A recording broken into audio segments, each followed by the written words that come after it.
Assalamualaikum warahmatullahi wabarakatuh. Halo sahabat Erwan. Selamat bergabung dalam Erwansyah Syarif Channel. Channel yang mengedukasi kita semua.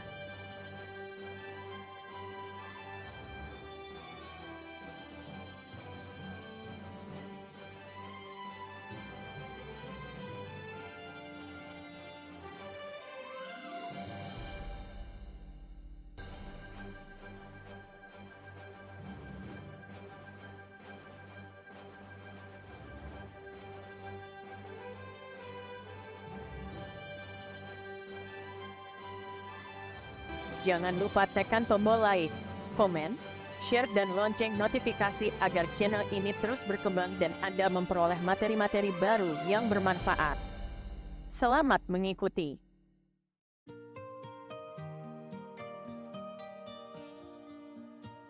Indonesia sejak dulu sampai sekarang tidak pernah kekurangan tokoh yang berintegritas dalam berbagai bidang. Hanya saja sebagaimana dikemukakan dua tokoh sebelumnya, ada sikap dan mentalitas yang lebih suka memilih orang yang asal bapak senang. Tokoh-tokoh yang ditampilkan dalam manusia Indonesia adalah tokoh-tokoh yang nilai-nilai kehidupan, perjuangan dan integritas mereka untuk negara layak dicontoh generasi penerus. Ikuti terus di Erwansyah Syarif Channel, channel yang mengedukasi.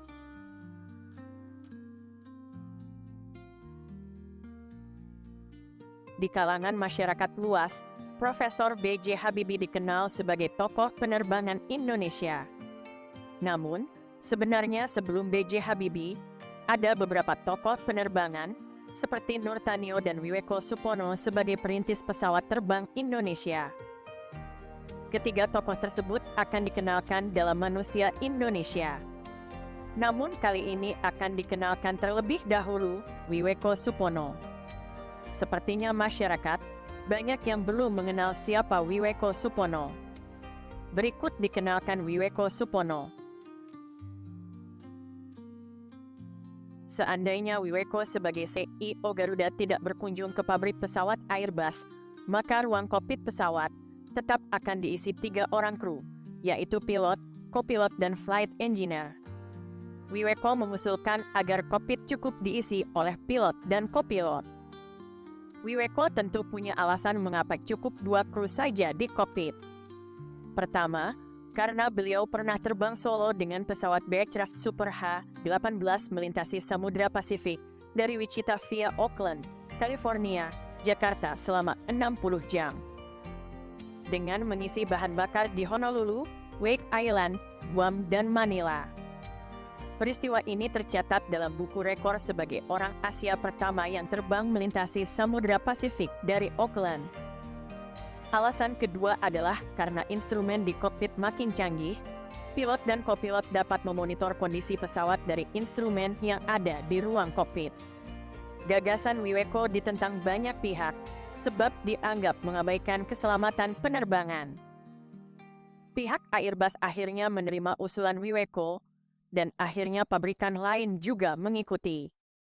Dari peristiwa ini dapat diambil hikmahnya. Sebenarnya banyak manusia Indonesia yang memiliki gagasan besar asal diberi kesempatan. Dan akhirnya diakui dunia.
Selama memimpin Garuda, beliau dikenal tegas dan pelit.